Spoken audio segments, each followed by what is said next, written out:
there's another part to this Mm. podcast, and I wanted to Mhm. ask you that what's your mindset as of now? Do you like, does money matter to you?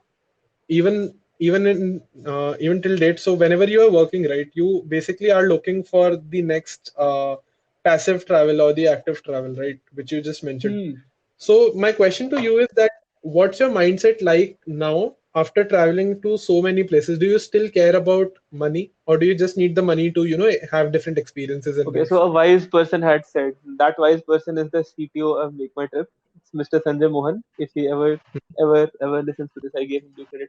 But so he had said, right. So money never gives you happiness, but money does take away a lot of your worries, and that's something which stuck with Hmm. me, right? So while people always tell you one side of Hmm. the story, that money doesn't buy happiness, the other side of the story is also Hmm. that money takes care of or fights a lot of your worries, right? So, and I've seen that firsthand, Hmm. wherein if you don't have money, then you're just worried about stuff you're not supposed to worry about, and that really takes a lot of your time and energy and even your mental space.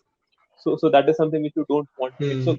So there is a certain amount of money which you need to be making per month or Hmm. per year or whatever, right? So there is a certain figure, and that figure keeps changing depending on where in your life you are and what are the kind of responsibilities you have, right? But once you reach that, Correct. and it's very specific for everybody, and it is based on needs and not based on wants, right? So you can't say, ki, hey, I Hmm. really need a Lamborghini, and therefore that needs to feature in my in my limit. Hmm. That's not how it works. But then there are things which are there, right? So again, basic Maslow's hierarchy. Are you able to lead a good, fulfilling life? The moment you start making that amount of money, any extra amount of money beyond that really does not add anything to your happiness. Really does not add Hmm. anything to your value or how you are going ahead in life. And also, nobody else is going to care, or nobody else is going to get to know about what you make or what you don't make, as long as you are living a decent lifestyle. Right?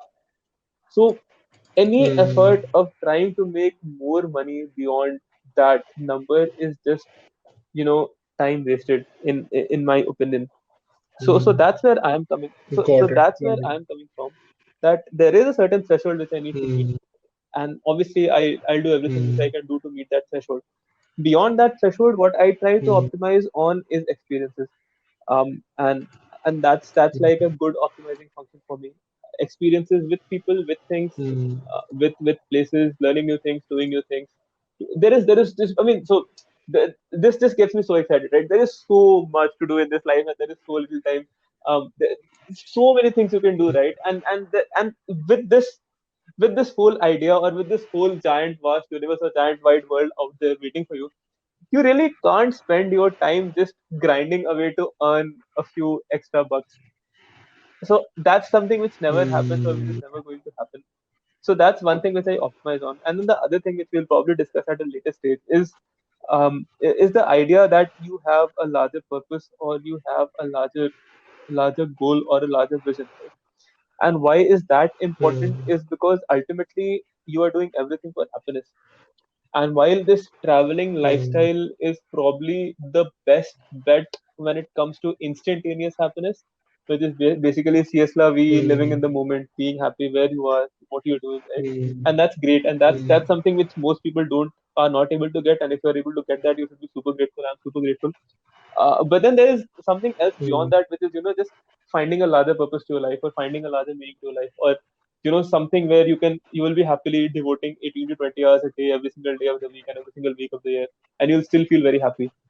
And that is something which I think I have Hmm. found in climate change, right? I mean, and basically in the problem of climate change, I feel this is something which I'm very passionate about, very closely related to. So also trying to in a way channel my efforts in that direction and optimize the amount of time I spent in that direction while everything else feels steady. Hmm.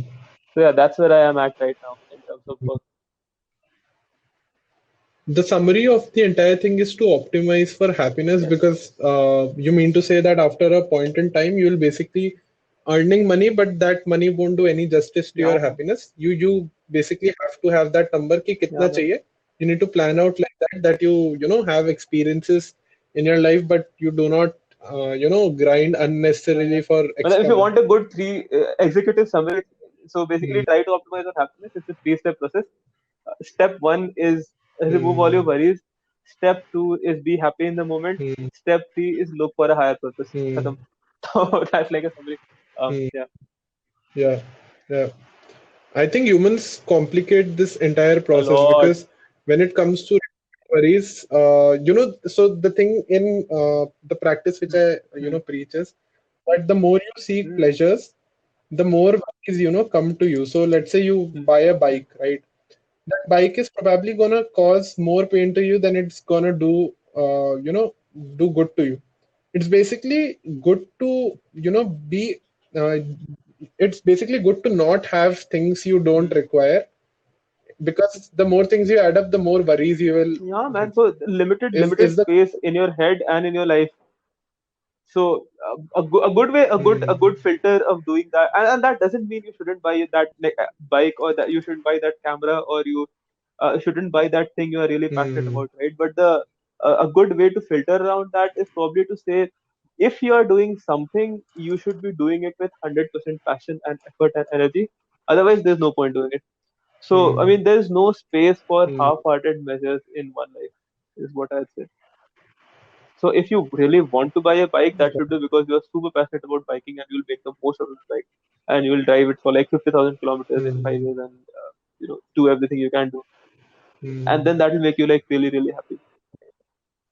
But no half-hearted measures. That completely changed the way I used to think till now because so Hmm. my life is optimized to basically grind and Hmm. do things which will sort of satisfy my ego ki yaar chalo itne bade aadmi ban gaye, नहीं but बनोगे ना the यार. thing is that see That's the ultimately, that, wait, so huh? नहीं बनोगे ना. That's the whole point. If you Uh, because that's how the this whole system. So this system will keep adding rungs to that ladder. You'll never reach the top of that ladder. There'll always be another rung. Acha, you became a CEO, but you're not a Fortune 500 CEO. Acha, you became a Fortune 500 CEO. You're not in the top 50 hmm, CEOs. Acha, you became the richest CEO in the world, but you're not the richest hmm, CEO. That never ends. So there's no point optimizing yeah, for something yeah, which never ends. It's like you are running a race where you know the finish line doesn't exist. What's the whole point? hmm. Yeah, yeah, and dude, the biggest fact is that till date we do not have a technology which adds up infinite amount of lifetime, infinite amount of years to your lifetime. Yes. So even if you want to optimize for that top point, you need to have a life which is infinite, and probably at some point in time you'll reach that top ladder. But and then you maybe optimize for happiness from there. But then ultimately there's someone again, who Yeah. will be in that same race and I don't think you'll come ever. come I at mean, the top. it's not even a function of time. I don't think you'll ever reach the top of the ladder, because Hmm. the ladder is like a self-fulfilling prophecy. So the moment you reach the top of that ladder, you need something else, and you need something more. Let's say, for example, Yeah, yeah. The hypothetically, reaching the top of the ladder would mean, being the king of the world. No, next you will think, yeah, there must be life hmm. outside Earth, so let's go ahead and explore that. Yeah, And yeah, then you become Thanos or yeah, Darkseid. But um, the point is that yeah. the ladder never really ends if you really are in that competing ladder.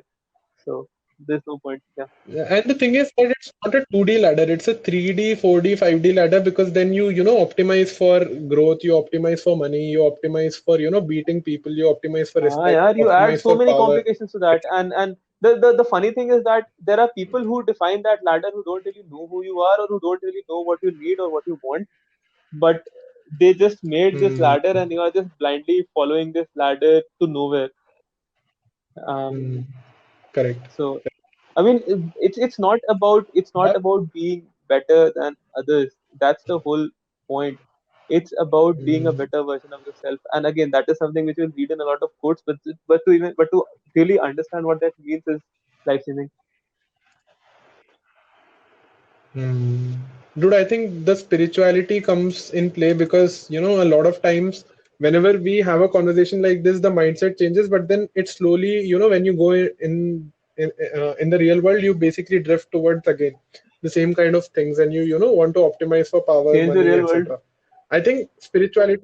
plays a huge role when it comes to optimizing for happiness, and basically it gives you a shot every morning, or it constantly reminds you of ki there's much to life than money, Yeah, power, man. I mean, you going you to be need top you of need it. some. So basically, the whole point is that such deep conversations or such deep thought experiments you can't be doing every single day, right?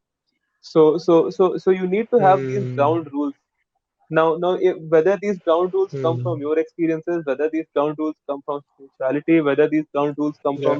from psychiatric consulting, there could be multiple sources, right? But you need those ground rules. You can't spend an hour every day just figuring out life. That's not how it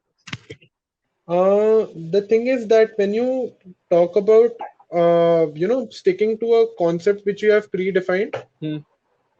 you kind of want to go back to that concept again and again, Hmm. in a shorter version of it. Yes. So, for example, right, you basically read a long, you read a 100-page book. So, for example, let's say I read the Ikigai. Okay, Hmm. in the process of reading that book, this is the recent read which I have completed. So that's why I'm mentioning Hmm. Ikigai again and again. Hmm. So when I was in the process of reading that, I felt so Hmm. fulfilled, and I became mindful of Hmm. being in the shower, having my food, etc. Hmm. But when I completed that book, it sort of gave me a shock here. Now I'm drifting towards the same lifestyle. Yes. And ultimately what happened is that I made out notes of that book, and now I want to go back to those notes again and again. Yeah, man. But now I'm getting bored of the notes which I made. So I don't know what's the process to fix, human mind is built like that. You always sort of I believe that you always need a higher push to peace, higher push towards happiness, etc. And if you become happy in the same things, then human mind is built in a way that it'll look out for something else, and you'll have that phase of feeling low, feeling sad, etc. And then you will go back to the happiness phase again. Yeah, so I mean, change is always good. It's a very, by the way, it's a very meta level discussion, right? But so Hmm. change is always good, and obviously the human mind always craves for change. Now that can come in Hmm. multiple ways and forms. But yeah, I mean, totally agreed that yes, human mind does get bored and does require fresh Hmm. stimulation once in a while. Spirituality Yeah, can be yeah. one way of helping with that. Yes. Hmm. Dude, I think spirituality can be also boring sometimes, because initially तो सबको लगता है boring है, then you experience it, then you know कि यार it's interesting. Hmm. But again, like when you start practicing it and when you grow in spirituality, you know कि it becomes monotonous, and then again you stick to it, and it becomes interesting some or the other way. So there are, I think, in spiritual growth Hmm. as well, there are phases where you feel that you're getting bored of this, or but that's in every sphere of life. So yeah. Yeah, it's just like any other relationship, right? So um, Yeah, yeah, you yeah, do there are times when you do get bored, but it's like a reward which keeps giving, or it's like a prophecy which keeps fulfilling itself. So every single day, I mean, the deeper you go into a yeah, relationship, the more rewarding or the valuable it becomes. yeah, yeah.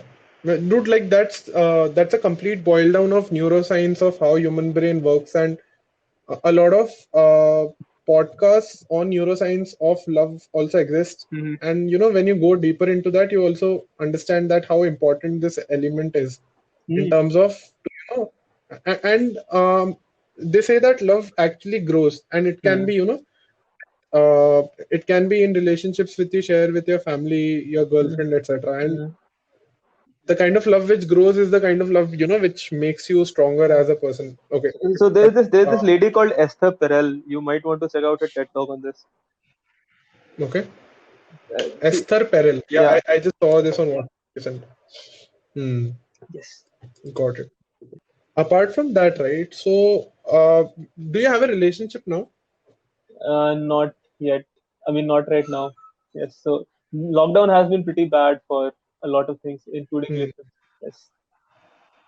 Like you got out of some relationship which Yeah. you were into. Yeah. Got it.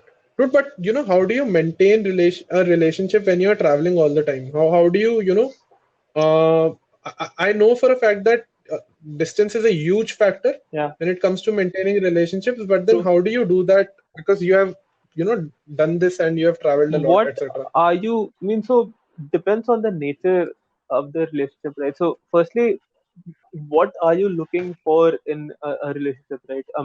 Is it like a very serious relationship which is based on long-term commitment, or is it a relationship which is more based or focused on just the fact that two people are happy with each other at that given point in time, right?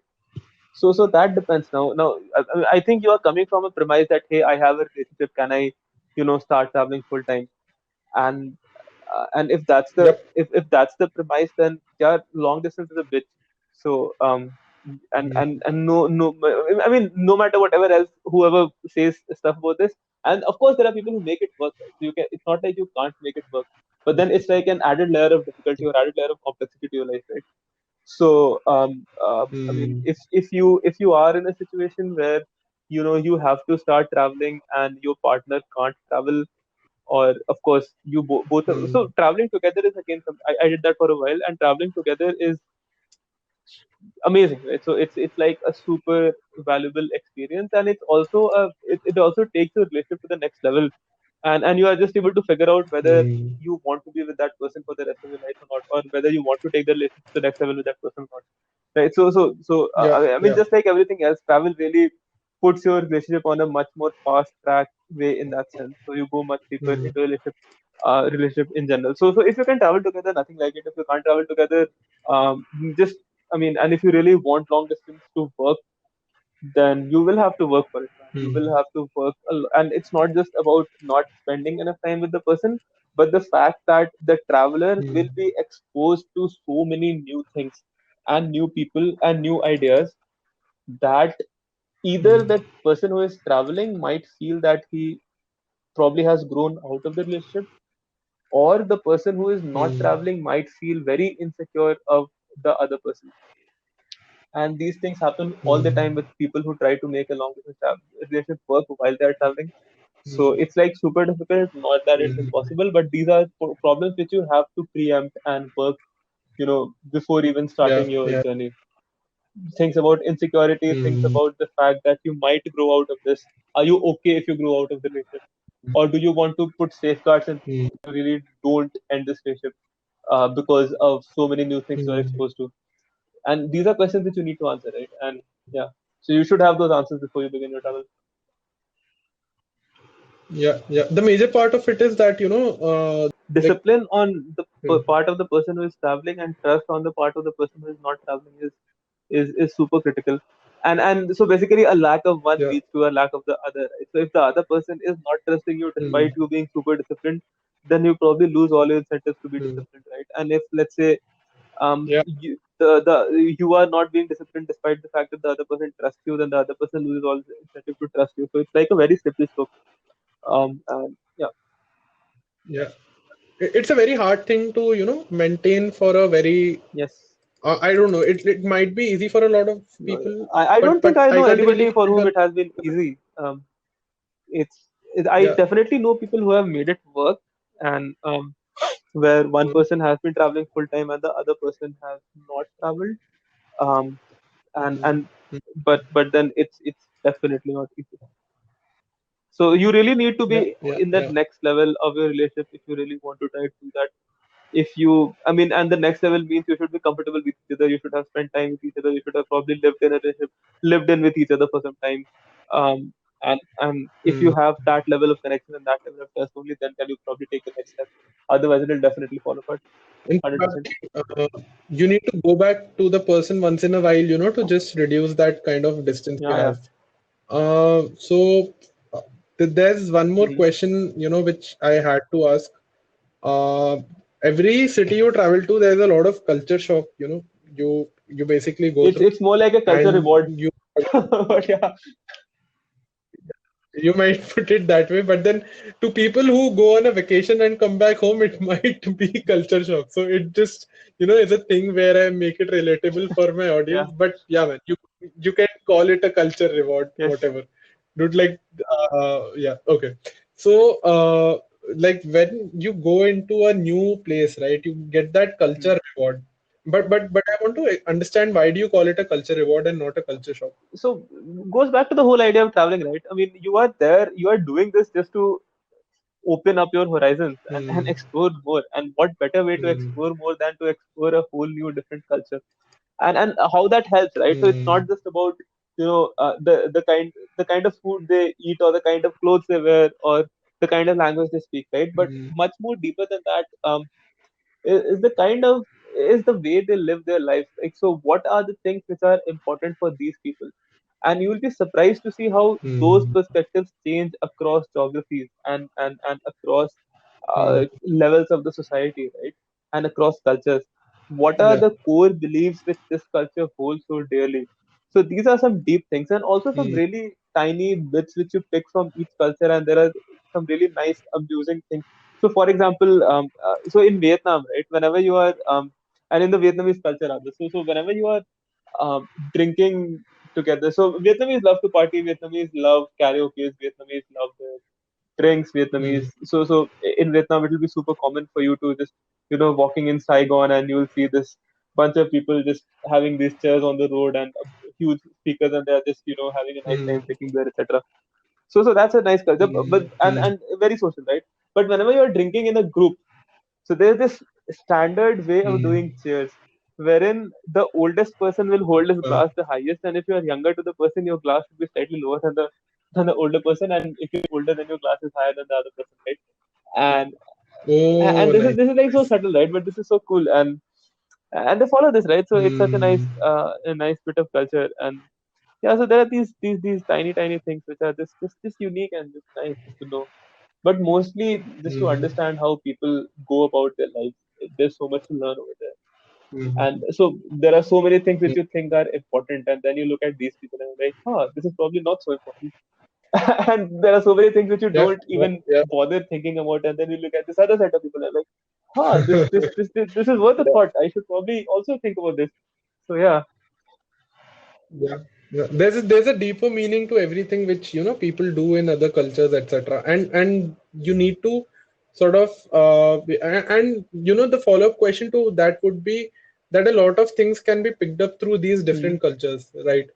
And from the day you have started till date, right? What are the changes you have experienced yourself in your personality because of traveling? Because a lot of people want to travel, but then they don't understand the learning part of it, because they always think that travel only has those learnings which everyone could think of. Like Hmm. you get better at jugaad, you get better at uh, Hmm. handling things, you get better at managing things, etc. But then you need to tell me and people who are listening to this that what are the other things you add up in your personality when you're traveling.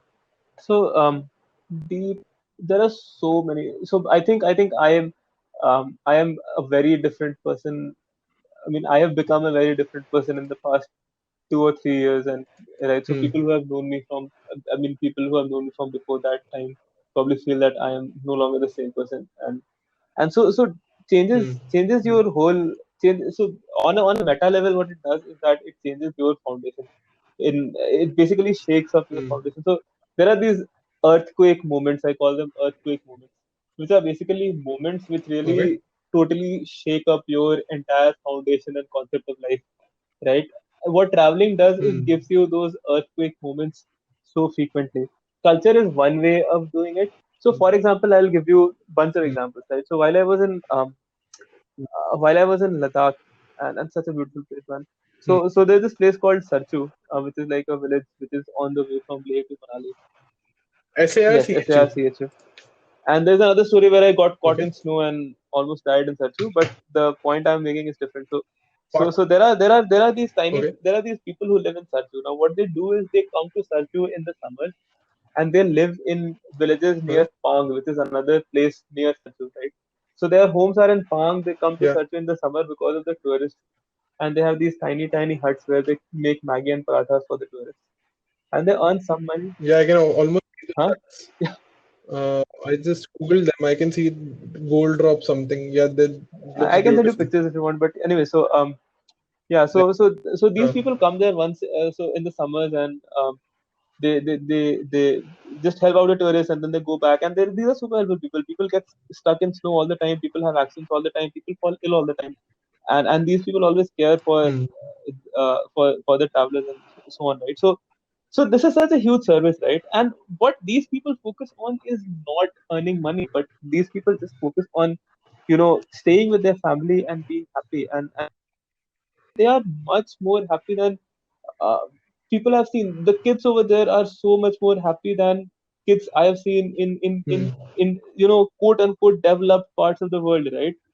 So that really mm, made me ask the question, what I mean, have we got development like all wrong, or like have we totally fucked up when it comes to development, right? So I'll just send you the picture of a boy called yeah, Zimba. Now that guy was, the happiest child I've seen, and then when I came back, I sent him so many books, right? But and all he wanted to do was just, play with a dog. There was this dog, there was this mountain mm, dog, and there was Zimba, and these two guys were just playing all the time, and right, and he didn't really care about money or social yeah, validation or that yeah, next expensive toy, and mm, he was so happy again. So in this place called Revangla, you might have heard of it. It's kind of famous. I mean, kind of one of the most important places if you are going to West Sikkim. Now, between Gangtok and mm, Revangla, there's this place called Yangang. Now, in Yangang, there is a okay, community of educated people like me and you, um, obviously who are mm, from Sikkim, who have their roots in Sikkim, not like people who have come from outside. But these are people who went to good mm, colleges, they worked in IT or other sectors, and then they have come back to Yangang, and all of them have just started organic farming. And so what they have done is they have taken land over there. Some of them have ancestral land over there, and so there are these tiny mm, places, and they grow there. So it's like a totally off grid society where they grow their own food. These people are farming. These people are living a life which mm, is, and again, much more fulfilling than most other people I've seen, right? And most of the lifestyles I've seen. mm, So over there, I really got to appreciate the kind of work people do in the farms and the kind of work people do in the fields, right? And really the amount of skill which is required to do something like this. I mean, we take our food and we take the mm, farmers for granted, and sadly, ironically, mm, they are the lowest tier of the society, and they are the ones who are paid the least, and they are the ones whom we consider to be the least mm, developed. But the kind of skill they possess is something only which you realize once you mm, you know live in the shoes and work with them and realize the kind of value they are creating doing this. Similarly, let's say in Thailand mm, now, the great thing which I learned in Thailand was that, so if you go to Thailand, you will realize that all the shopkeepers are women, all the restaurant owners are women, all the people who are vendors mm, are women, and it's just amazing, right? mm, So you would think that a country needs to be developed and a country needs to be a modern westernized country for it to have women empowerment, and even those countries are not able to do that. But a culture like Thailand has been mm, able to empower women so much, and that is something mm, which was like such an eye opener for me, right? Is mm, development really tied to empowerment of people, or women empowerment? Is it something which is totally, we have totally got it all wrong, right? Um, correct. so that was one thing, and then this, I can go on and on, right? So when I went to Vietnam, I met this young guy whose name who was Ryan, and so what he was doing was, he was a young guy who was from Saigon, and his family was one of the families which had gotten totally obliterated in the Vietnam War. So he had lost Mm, he had lost almost all his family members. His dad was deeply suffered, mm, and but then this guy was able to, so a, the horrors of the war and how futile the war are, right? And how, so mm, again, we take these things for granted, right? He showed me his ancestral yeah, place, which yeah, which had gotten like blown away from one of the bombings, and that's that place is painful. still there, and that place has got like a totally, like, there's a big hole in the roof, and half of the place doesn't have a roof, and it's like a ruin. It's like a proper khandahar, and that's still a khandahar because Yeah. people have kept it as like a remains to remind them of the kind of atrocities they faced in the war, Mm, right? But then now he is mm, able to come back, and now he just uses technology, and he's running a bunch of Airbnbs in Saigon. And I got a chance to work with him and mm, help him out with this whole running of the Airbnb business. So that was nice, and Mm, that was a great learning experience and just an eye opener for me. So things like these, right, which are very mm, difficult to quantify. Ki, hey, you will learn this skill, or hey, you will learn this new thing, but they yeah, just yeah, keep yeah, adding layers to your. yeah. Dude, I think you become more observational about things which are happening around you when you travel. Because when you are seeing that young boy playing with his dog, right? You're probably you are not witnessing the event. You're probably in the boy's shoes, and you're understanding. You're speculating your own life in terms of how would I live if I was that boy. Yes, it's like instead of watching a movie, you are in the movie, Hmm. and that's Correct. what And it's. you basically want to live like that for a moment, but then you again get pulled back to your day job or Hmm. whatever. In fact, even climate change, right? The fact that I'm so passionate about climate change is traveling. I mean, over the last Hmm. 3 or 4 years, almost every single, like, the best moments of my life have been in really amazing places, right? Really beautiful places with really nice people and some really cool communities. So all these places and communities are the ones which are at the greatest risk of climate change. All these amazing moments I've had in my life have been in places and with communities which will be the most affected by climate change. Right? So Hmm. cities are basically dead already, so they can't die further. But these are places which are like really alive, and they are dying by the day. And that's like a Hmm. very selfish reason for me to really focus on this problem, right? Because I really don't want to be in a Correct. place 10 years down the line where Hmm. that beautiful beach no longer exists, or that beautiful community totally Yeah. got displaced, or Yeah. that beautiful hill doesn't have snow anymore. I don't want to be Hmm. in a place like that. That will be like such a horrible world. So that's why I'm here. And yes. Dude, and also I was reading this because I had to had this conversation, and we primarily decided that we'll also talk about climate change. I read that Mhm. we just have 15 years to get our shit together, in terms of getting our climate. Uh, Yeah, uh, let's be very honest. It's like we have already lost a lot, so it's not like it's coming back, and there hmm, will be consequences. Right now, the yeah, focus needs to be to ensure that we don't fuck up further, and we help each other deal with the consequences. Right. So, for hmm, example, Maldives will be gone. You whatever you do, hmm, whatever we do right now, we have already fucked up the system so hmm. much that by 2030 Maldives will be lost. Now, what The happens to all lives the are people gone. who are living in Maldives? Yeah, yeah, yeah, Half of Bangladesh will be flooded. What happens to all the people yeah, who are living in Bangladesh? yeah, yeah, yeah. And so on and so forth. So yeah, Hmm, that's where we are. So yeah, hmm.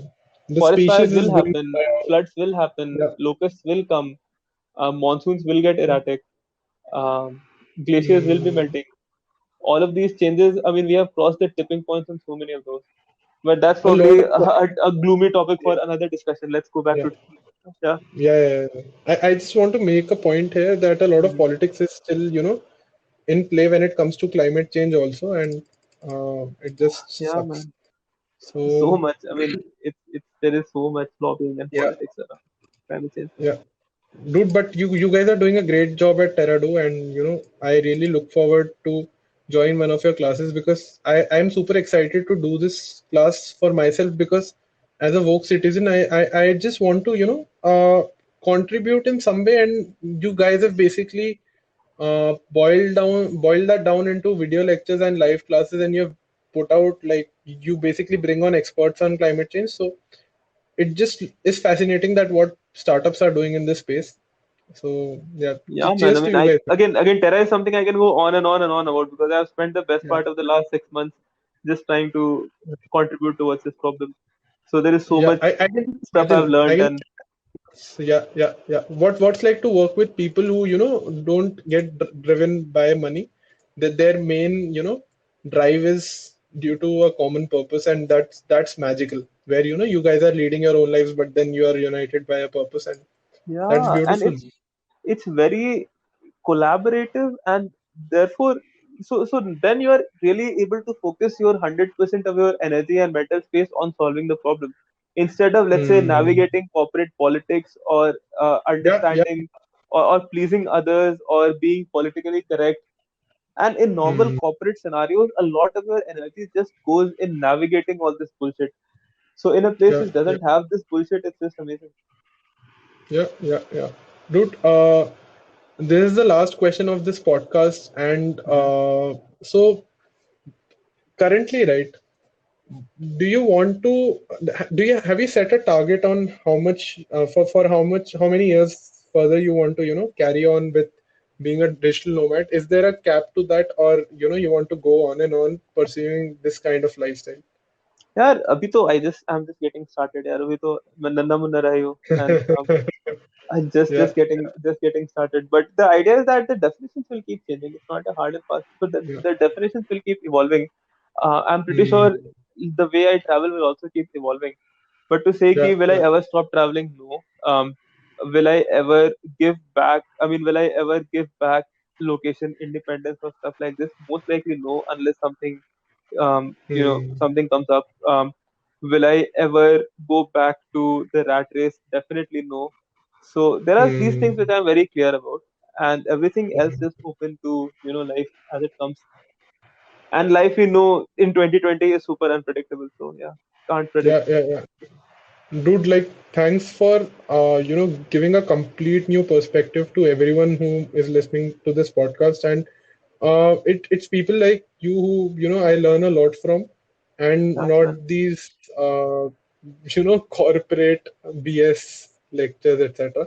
Also, dude, like, you're doing amazing at Terradu, and Thank you. let's end this podcast by making a final note of that you can't settle in a life which in itself is a very unsettling experience. I heard this in Tanmay Bhatt's podcast. He was Hmm. recording with Gaurav Kapoor. Hmm. So that's the thought with which I would like to sign off from this podcast. And Yeah, man. dude, like, cheers for everything you do in your life, and let's Thank you. let's plan a trip together after this Cheers, man. pandemic gets Yes, over. yes, yes. Yeah, yeah, So yeah. eager to get back to You have to traveling be the and get back Jhakar on the guy. road. Like, you have to be the Jhakar guy. Yeah, yeah. Of course, I'm that guy. So well, yes. So Yeah, yeah. once you're Chalo, on the road, some random crazy shit always happens. So that's not a problem. So 100%, 100%. I'm just fist pumping you from my camera, so you can do that too. yeah, man. And Fist we, bump. Yes. yeah, cool, man. Thanks Yeah, a man. lot. Thanks a lot for Thank being a you. part of this. Thanks for just having this conversation. I mean, happy to help in any way I can.